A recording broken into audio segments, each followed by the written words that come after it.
I lay on the hospital bed, listening to the cold monitor ticking away, waiting for the next round of chemo. The smell of disinfectant seeped into everything, mixing with that vague, indescribable, rotten smell coming off my body. Most of my hair had already fallen out. At 40 Gen 2, I looked like a 60 year old woman. And at that very moment, my husband Chase was flirting on the phone with his fourth lover. I found out by accident. He'd left his phone on the bedside cabinet in the hospital room, and when the screen lit up, the explicit chat history stabbed painfully at my eyes. Ever since the first time he cheated while drunk and I forgave him. Chase had only run farther and farther down the road of betrayal. Weakly, he called him. When he picked up, his tone was casual and indifferent. "Summer, just to check up on me. You'd even tell a lie like your condition getting worse. Chase, is it that boring wife of yours who is as bland as plain boiled water again? Come look at the new dress I tried on." A coy female voice came from the other end, and right after that, Chase hung up without a second thought. The screen lit up again. It was a text message from my mother, Susan. "Summer, Haley's caught a bit of a cold, so I can't get away. You'll have to front the caregiver's money yourself." I let go weakly, and the phone slammed onto the cold edge of the bed. For 42 years, I'd lived like a mill donkey, giving everything to my family and my husband, only to end up alone in this cold hospital room, waiting to die. If there is a next life, I will never be anyone's ATM again. In the instant my consciousness blurred, I closed my eyes. Today, we are talking about the most expensive, soul-crushing currency a woman can ever deal in: gratitude. Let me tell you a universal truth. When a toxic man does you a favor, it is never a gift. It is a mortgage on your life. She sacrificed her education, built his empire, and watched him sleep with her own sister, all because she was held hostage by the phrase, "But he was there for me when I had nothing." But when the universe hits rewind, let's get into the absolute masterclass of cutting the cord. When I opened them again, a burst of dazzling sunlight pierced through the blinds. "Summer, what is wrong with you? Wake up, quick!" I snapped my eyes open and looked at the blonde, blue-eyed, bright, and gorgeous girl in front of me, my college roommate, Chloe. But hadn't she already died in that horrific car crash? A month after I was diagnosed with cancer, the husband who had swindled away her trust fund drove her to the brink. Mentally shattered, she ran out of the house on a rainy night and never came back. "Chloe," my voice was hoarse as I reached out to touch her face. The feel of it was warm and real. I brushed it off with the excuse that I'd had a nightmare, then abruptly sat up and looked around. The worn dorm furnishings, the Britney Spears poster on the wall, the flip phone on the desk, the clunky desktop computer. On the desk calendar in the corner of the desk, it was clearly circled, September 2017. God heard my prayer. I had gone back 20 years. This was the year I was a college senior. In my previous life, a month before school started, my mother Susan was diagnosed with a serious tumor and needed an outrageously expensive surgery. My father took the family's last remaining cash and ran off to the casinos in Las Vegas. And my younger brother and sister only knew how to ask for spending money. As the eldest daughter, I gave up my dream of law school to scrape together the money. I went begging to my senior Chase, who had been pursuing me passionately. He maxed out 3 credit cards to front the medical bills for me. And that heavy debt of gratitude became a shackle locked tight around my neck. He dropped to one knee. "Summer, you won't be able to pay this money back anytime soon. Why don't you marry me? Just treat this money as me showing filial respect to our mum for you." America's sky den high medical bills left me with no other choice. so I could only nod through my tears. After we got married, I gave up my studies and started a business with him, pushing him into the ranks of Silicon Valley's new tech elite. But when everything got better, he cheated. By the very end, he had actually gotten together with my own younger sister, Haley. When I caught them in the act on the spot, Haley was half Jen dressed, wrapped in Chase's shirt, without a shred of shame on her face.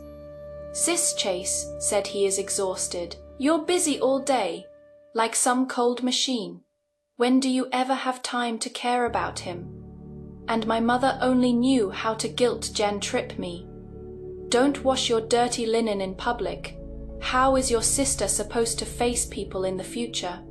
Just turn a blind eye." I gave in again and again, and in the end I drove myself into the chemotherapy room. Meanwhile, they took the money I had worked so hard for, and each lived flashy, extravagant lives. Since I've been given a second life, I will never make the same mistake again. I'm going to earn enough for those medical bills ahead of time, completely buy out this mother-Jen-daughter bond, and never owe Chase any debt of gratitude again. Walking on the campus path carpeted with fallen leaves, I looped my arm through Chloe's and said to her seriously, "Chloe, if one day you fall in love, you have to remember this. Don't just look at how well that man treats you. Look at how he treats waiters, how he treats people weaker than him, and also never give up your own job and financial control for any man." She was amused by my serious tone, but I was utterly serious in my previous life. Chloe fell for a cheating bastard who was good at disguising himself. After marriage, she gave up her career, and only after her parents died in an accident did she discover the trust fund had been drained dry. That scumbag even forged evidence to strip her of custody. In this life, I have to protect her no matter what. Chloe helped me find my first high Gen paying part. Zen time job, foreign Gen related legal translation, at her cousin Spencer's company. Spencer was 20 Gen 7 or 20 Gen 8, wearing a dark grey shirt with the sleeves casually rolled up to his elbows. He had a sharply contoured face and a pair of very deep grey Zen blue eyes, carrying a businessman's sharpness without seeming aggressive. He opened my sample translation materials, and his reading speed grew slower and slower. At certain passages, he even paused to make marks. 5 minutes later, he closed the file, undisguised appreciation flashing in his eyes.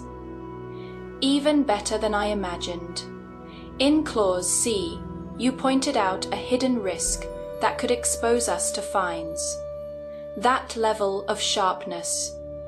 Do you have real Zen world experience? My heart skipped a beat.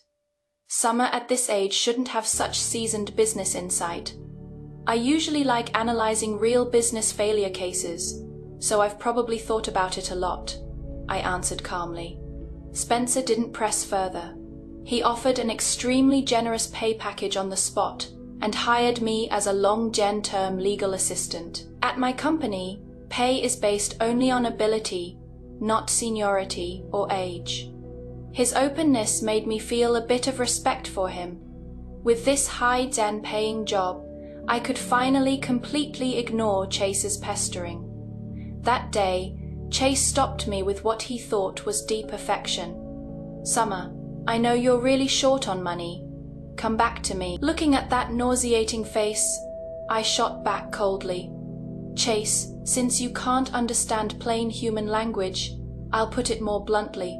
Stay the hell farther away from my life. If I catch you pestering me again, I'll go to security and apply for a restraining order." Without that debt of gratitude, he didn't even have the right to stand in front of me. By the end of the year, on the eve of Christmas, he already had tens of thousands of dollars saved in my account, enough to cover my mother's future surgery costs. Before Christmas break, my mother called. "Summer, When you come back, remember to buy your younger brother the limited Zen edition Jordans and the Dior skincare products your younger sister keeps talking about. Those shoes and skincare products together cost over $1,000. Hunter can wear his old shoes to play ball, and Haley can wait until she earns money from a job to buy her own skincare products. The other end of the line went silent instantly. Then Susan raised her voice. Summer Hayes, how can you be so selfish and cold, Dan-blooded? You're the big sister, shouldn't you be taking care of them? I hung up decisively. The dull ache that had been pent up in my chest for so long was still surging. But the moment I said that word no, I felt a sense of freedom like never before. During Christmas break, I stayed on duty at Spencer's company. Heavy snow swirled outside the window, and the campus was completely empty. Even though Spencer didn't have to be on duty himself, he still showed up punctually every afternoon, carrying hot Americano coffee and bagels, tossing them onto my desk while pretending he had happened to buy extra on the way. On Christmas Eve, Susan called again to pressure me for money, and I coldly refused. After hanging up, I slumped back against the chair, wrapped tightly in loneliness and despair over blood ties. At some point, Spencer was standing at the office door, holding 2 cups of hot cocoa. He could see how miserable I was.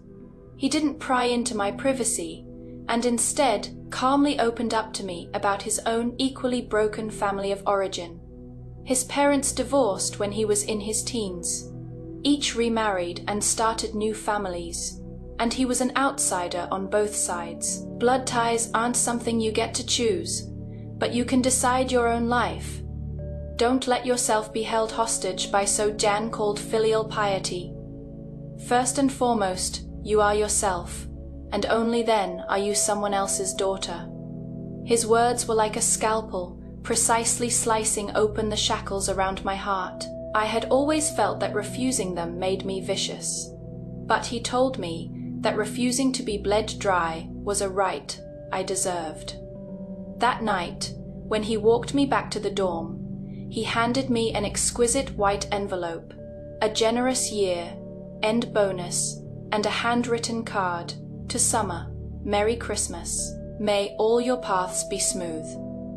Back in the empty dorm, he wanted to use that pure silver fountain pen Spencer had given me before to mark the calendar in commemoration.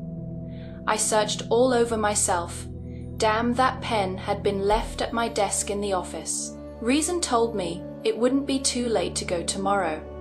But that was the first gift in this life that I had ever received filled with respect and recognition. I let out a sigh, wrapped my coat tighter, and rushed into the sky den full of snow.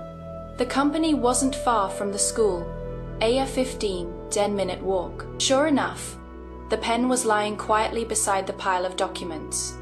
I was just about to leave when I suddenly noticed a faint light seeping through the crack of Spencer's office door at the end of the hallway. I knocked on the door, but there was no response. A sense of foreboding seized me, and I shoved the door open hard. Spencer was collapsed, sideways on the carpet, his face pale as paper, his lips tinged a terrifying bluish purple. His hand was gripping his collar in a death hold, his breathing rapid and producing a hoarse wheezing sound. And he had already slipped into a half-gen-conscious state. On the coffee table beside him was a pie wrapped in tin foil, with only a small piece cut off and eaten. I rushed over and checked his carotid pulse. It was thready and frantic. "Don't be scared. I'll call an ambulance right away." I dialed Joyoyal as fast as I ever had in my life. In the hospital emergency room, a nurse hurried out. Acute severe anaphylactic shock, laryngeal edema causing airway obstruction. 10 minutes later, and his heart might have stopped. Do you know what he is allergic to? Peanuts. He is severely allergic to peanuts. While waiting, a sudden jolt went through my mind. In my previous life, after Chloe's parents died, she was isolated and helpless, set up by that scumbag man at that time. Where was this strong-handed cousin? So that is it. In my previous life, Spencer never even made it through Christmas Eve of Launchen. So when Chloe was at her most desperate, there was no one at all she could rely on.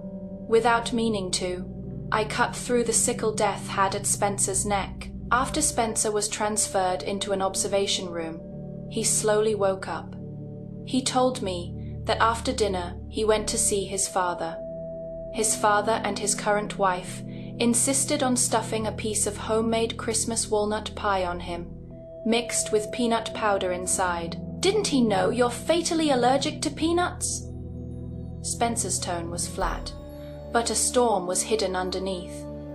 When I was 11, to suck up to his new girlfriend, he also forced me to eat cake with peanut butter in it. That time I almost died, and while struggling, I smashed a glass and cut my wrist. I looked at the old scar on the inside of his wrist, faded white, and my chest tightened slightly. Early the next morning, his father Richard came to the hospital room. Not only was he not the least bit apologetic, he instead arrogantly blamed his son.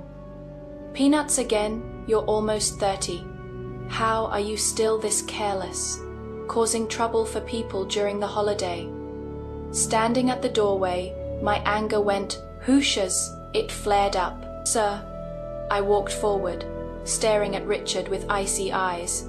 "Spencer is not only your son, he is also the highly valuable president of a company, as the perpetrator, coming to the victim's hospital bed to yell and make a scene.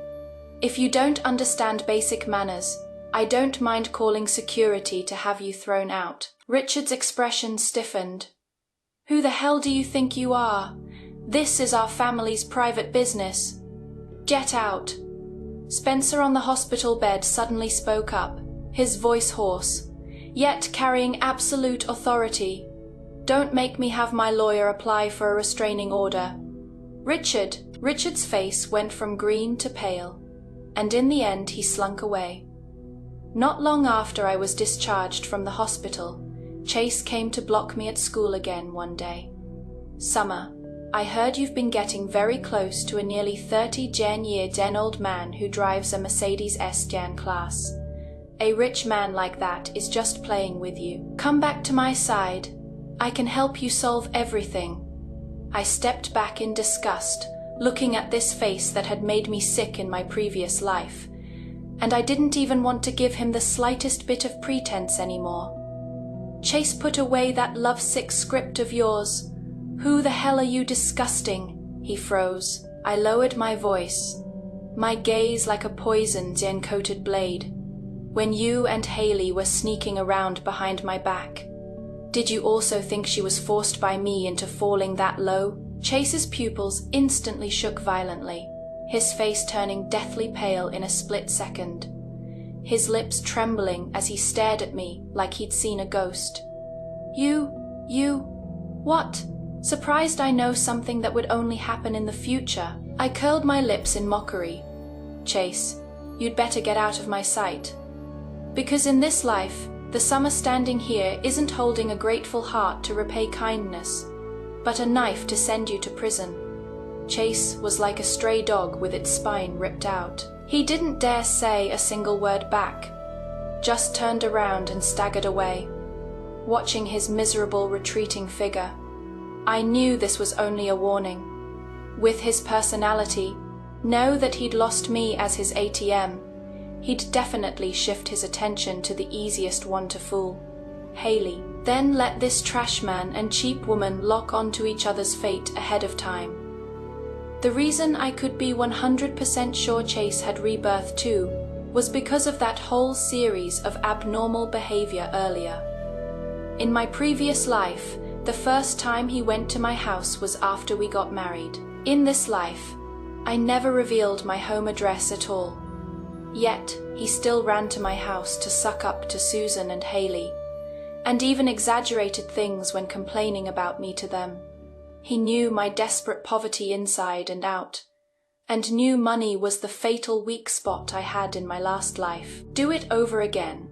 And this scumbag would still only use the lowest, dirtiest tricks. After dealing with Chase's harassment, I entered my official internship period at Spencer. Silicon Valley in spring was bursting with life, and the unspoken understanding between Spencer and me grew deeper and deeper. We stayed up late together, preparing materials for a cross-den border, M-Fair deal, and ate pizza together in the conference room to celebrate winning the project. The way he looked at me became less and less interested in hiding that deep tenderness, until one day, Chloe burst into the dorm with red den-rimmed eyes. I'm so pissed off. How can there be such a horrible man in this world?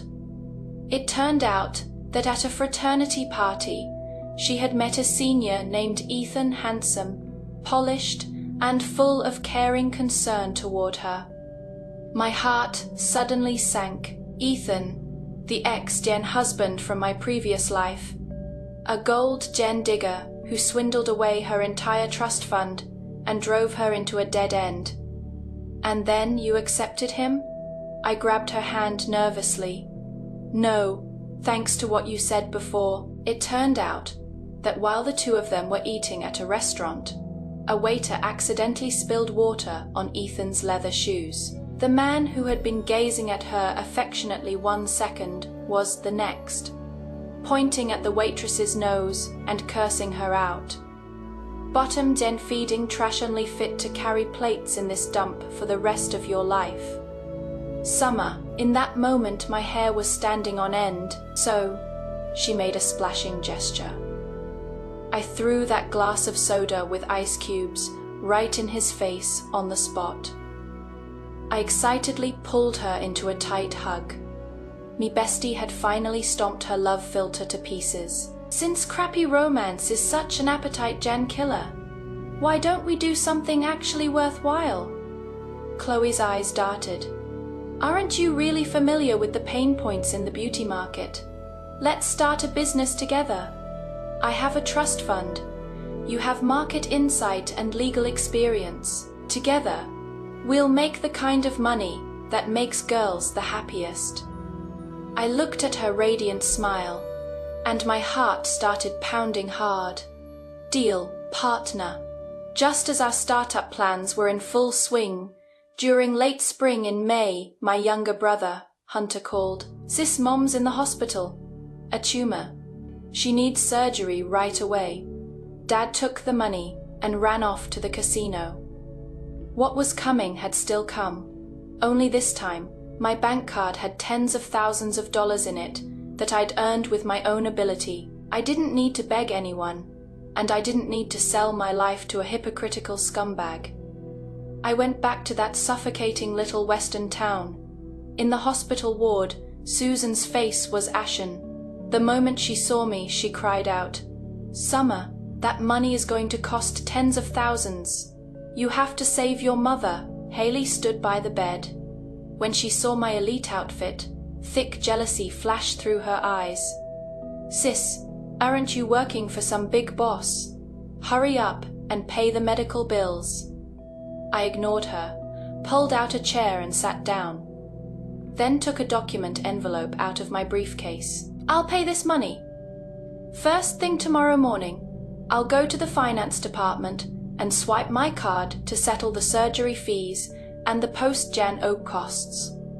Susan and Hunter were ecstatic, but I didn't let them celebrate for long, and directly threw the document bag in front of Haley. But let me say the ugly part first. I swept my gaze over this blood-sucking family and announced word by word, "This is the last time I, as the eldest daughter, will pay for this original family. Consider the entire amount as buying out the cost of you giving birth to me and raising me." Let's take a collective deep breath for the eldest daughter syndrome. Because the trauma is so real, it practically radiates off the screen. In her past life, Summer's family used her as a human ATM. Her father gambled, her mother guilt, tripped, and her siblings demanded designer shoes, while she was literally giving up law school to keep them alive. Society conditions women, especially eldest daughters, to believe that family is everything, even when that family is actively bleeding you dry. We are taught to absorb their chaos and call it love.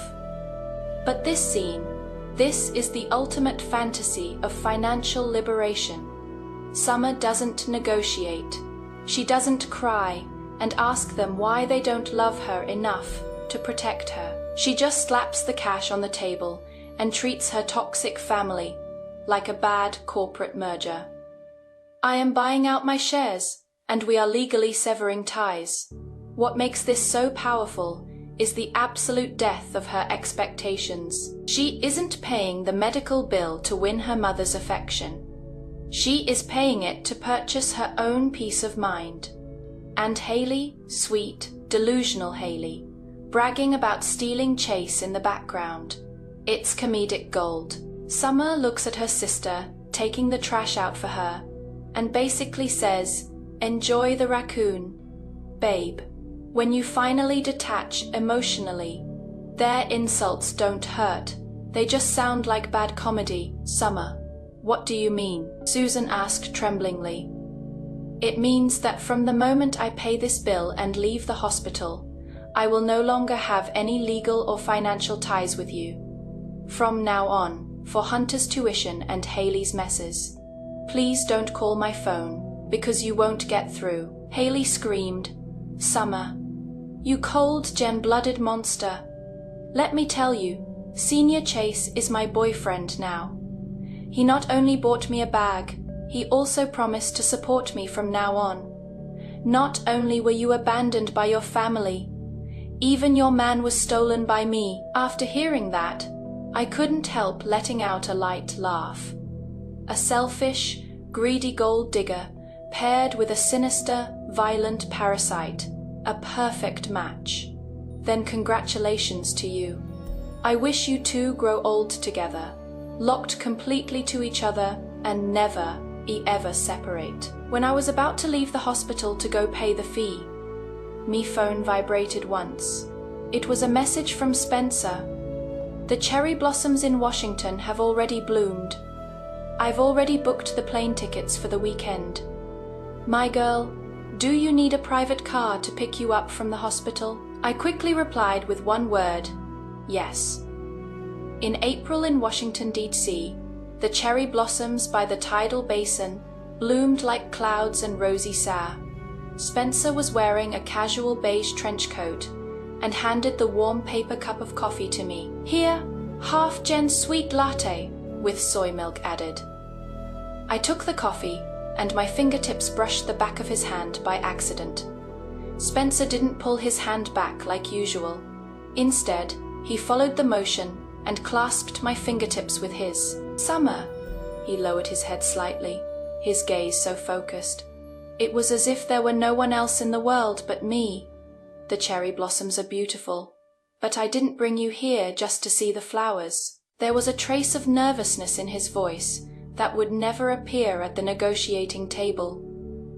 "I don't want our relationship to stay forever at boss and assistant.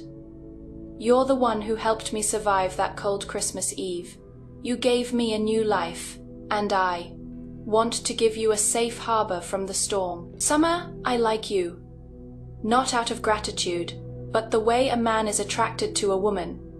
Are you willing to give me a chance to officially pursue you?" My eyes grew hot. In my previous life, I thought marriage was about sacrifice and paying back debts. But in this life, the powerful man before me handed me an umbrella when I was at my most miserable, yet never used that umbrella to threaten me into bowing my head. "Spencer, I have a really awful family background, and there are a lot of thorns in my personality that grew out of being overly guarded. I don't care about your family. As for the thorns on you." He gently brushed the loose strands by my ear that the wind had messed up behind my head. "I'll use hugs to melt them away, little by little. We need to talk about Spencer. Because this man is a walking, talking green flag wrapped in a tailored trench coat. Let's look at the contrast. In the past life, Chase maxed out credit cards for Summer's mom and then immediately dropped to one knee to demand marriage as repayment. He weaponized his generosity to trap her. But Spencer gave her a high-paying job. He gave her a year-end bonus. He mentored her startup. He literally handed her the tools to build her own empire, and he never asked for a receipt. When Summer finally opens up about her trauma, warning him about her thorns and her awful family, Spencer doesn't flinch. Toxic men look for women with trauma because they see a vulnerability they can exploit. They want you broken so you have to rely on them. But a healthy, secure man looks at your defensive thorns and says, I am not going to ask you to tear those down for my convenience. I am just going to make you feel safe enough that you don't need them anymore. Spencer didn't want to be her savior. He wanted to be her partner. And in a world full of chasers trying to buy your loyalty, finding a Spencer who just wants to hold your hand while you conquer the world is the ultimate endgame. I finally smiled, and tears slid down from the corners of my eyes, dropping onto the pink petals. Okay, I promise you. Amid the cherry blossom rain swirling all over the sky, he pulled me tightly into his arms. After returning from Washington, Chloe and I officially launched our independent beauty brand Aura. Chloe used her trust fund as the initial capital, while I used the salary I'd saved up. My extreme control over business contracts and my understanding from my previous life of the beauty market's pain points to quickly lock in the first batch of affordable alternative makeup production lines centered on cruelty-free and female empowerment. Spencer didn't throw money around and force his way in like some domineering CEO, but instead became our most professional mentor. He helped us avoid several huge pitfalls in the supply chain, and even took off his custom suit on weekends to help pack the first batch of pre-gen sale parcels in the warehouse. In the blink of an eye, 3 years had passed. Riding the momentum of the internet and early social blogs at the start of the new millennium, Aura concealer and lip gloss went wildly viral across the web. Aura's annual revenue was closing in on $10 million, and Chloe and I became two of the hottest young businesswomen in Silicon Valley's commercial circle. And on the other side of the city, the gears of fate were grinding down another pair of people. Without me covering for him, Chase blindly invested in several shell companies with hollow concepts, lost everything, and got saddled with huge private lending debts.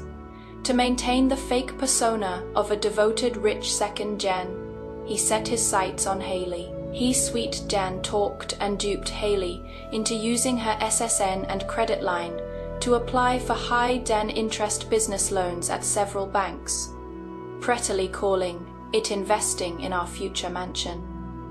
That stupid girl Haley, with nothing but vanity in her head, signed the mountain of loan documents without a second thought. Right on the eve of Aura getting ready to open its flagship store in New York, I got a call from Haley. She was no longer the haughty blonde sweetheart she used to be, but crying hysterically, "Sis, please, please save me." People from the debt collection company came to the restaurant where I work and caused a scene. "Please lend me $500,000. "No, 300,000 is fine too." It turned out that after Chase had drained all of Haley's credit, the company's cash flow completely broke down. In desperation, he took the risk of using fake financial statements to commit wire fraud, trying to scam venture capital money. Even worse, Haley found out he had used the last bit of money to keep 2 young college girls as mistresses. Haley went to argue with him, and Chase showed his true colors, pointing at her nose and cursing her out. "You think I really loved you? If you weren't Summer's sister, if I hadn't wanted to piss Summer off back then, how could I possibly have gone for a vain woman like you who throws herself at men? Every IOU was signed with your name. Either you figure out a way to pay back the money yourself, or wait to go bankrupt. Summer. I was wrong. He stuck me with $10 debt, and my credit score is completely wrecked. Sis, please, help me out. I sat in the CEO's office, holding my coffee, my heart completely unmoved. Haley, I told you long ago, on the day the hospital bill was paid, I had already bought out every last tie between us. You're an adult. It was your hand that signed the papers. You need to pay the price for your own vanity and short-sightedness. Sis, you can't just leave me to die. I'm not a savior. If you think you've been subjected to Chase's fraud and domestic violence, I suggest you call the domestic violence hotline or apply for a public aid lawyer. That is the last piece of advice I can give you. Don't call again. I hung up. 4 vampires. The greatest mercy is to send them back to the hell that belongs to them, so they can torment each other there. But Chase didn't let it go there. With nowhere left to turn, he tried to block me in the company's underground parking garage, planning to blackmail me with some so-called secret from a past life. But he forgot that standing by Summer's side now was Spencer. Spencer had long since seen through Chase's true colors and hired top-tier private security. Chase hadn't even gotten close to my car before 2 burly bodyguards twisted his arms behind his back and pinned him onto the hood. Along with the piercing wail of sirens, 2 black FBI agents' cars drove into the garage. Spencer's legal team had long since gathered ironclad evidence of Chase committing business fraud and forging wire transfer receipts, and anonymously submitted it to the FBI. The moment Chase was put in handcuffs, Hay roared at me with his hair in a mess. Summer, you vicious woman. I'm a rebirth. How could I possibly lose to you? You were obviously supposed to be my wife. You should have been at home washing my clothes and cooking for me. I am screaming. I am absolutely howling at the moon. This is the greatest plot twist, and it exposes the male ego in its purest, most pathetic form. Chase got a cosmic do-over. He was handed a miracle that breaks the laws of quantum physics. And what did he do with it? Did he invest in Apple? Did he invent a tech empire? He spent his entire second life trying to manipulate a college girl into becoming his unpaid maid. This quote is the Rosetta Stone for understanding men like Chase. He doesn't say, "You were supposed to be my soulmate." He doesn't say, "I loved you." He says, "You should have been at home washing my clothes and cooking for me." That is what he was actually mourning. He didn't miss Summer. He missed his favorite household appliance. Chase genuinely believed that because he had future knowledge, he was entitled to own her. But his entire strategy relied on Summer being poor and desperate. The moment she had her own money, his entire playbook disintegrated. He had no actual charm, no real intellect, and no value to offer a woman who didn't need to be rescued. Watching him get dragged away by the FBI while throwing a tantrum because his designated laundry machine learned how to code is the exact level of petty justice I live for. I stood beside Spencer, looking at him like he was a pitiful clown. "Take him away, agent," Spencer said coldly, pulling me into his arms in the process. The court's judgment came down quickly. Chase was sentenced heavily to several years in federal prison, without parole for multiple counts of federal wire fraud and document forgery. And because of those loan documents under her name, Haley had no choice but to declare personal bankruptcy. Her credit record was completely ruined in a society like America, where you can't get anywhere without credit. She couldn't get a credit card or rent a proper apartment, and could only work as a bottom-den rung cleaner who had to be paid in cash. Although Susan survived a surgery, she was crammed into a tiny basement with Haley and Hunter arguing every day over a few dollars for bread, and even coming to blows. That mother, who had once favored sons over daughters, ultimately, because of her partiality and greed, raised a pack of ungrateful wretches who bit back at her. They were permanently trapped in poverty and endless quarrels. 5 years later, in Manhattan's upscale banquet hall, the lights blazed brightly. Chloe and I, dressed in custom evening gowns, raised our champagne glasses and clinked them at the Forbes Most Influential Rising Women in Business of the Year Awards dinner. To freedom, to aura. Chloe smiled like a pearl that had broken out of its shell and turned into a butterfly. To ourselves. I smiled, my eyes curving. After the banquet, Chloe's fiancé Pheowen, a PhD in bioengineering, wearing black den-rimmed glasses, was solemnly pulling a pair of pink flats out of his briefcase. Chloe, according to human biomechanics, you've been standing in 10 centimeter heels for 4 hours. The tightness in your calf muscles has already reached the threshold. Put these on, or your ankles will get inflamed tomorrow. He said it like he was giving an academic presentation. Chloe rolled her eyes so hard, saying, "You're so annoying, you nerd." But her face was glowing with the steadiest, happiest smile as she obediently changed into the shoes. In my past life, Chloe was driven to death by a gold gen-digging husband. In this life, she finally found a good man who loves her with scientific rigor and wholehearted sincerity. A coat carrying the scent of cedar settled onto my shoulders. Spencer wrapped an arm around my waist with perfect ease, while in his other hand he held our daughter Lily, who had just turned 1.5. The little one inherited her dad's charming grey Dan blue eyes, and was waving her chubby little hands as she called out in a milky Dan sweet baby voice. "Mommy," I kissed Lily's soft, squishy cheek, then placed a light kiss on Spencer's profile. "Mr. Big CEO, you've been a full gen time stay. Den at den home dad all evening today.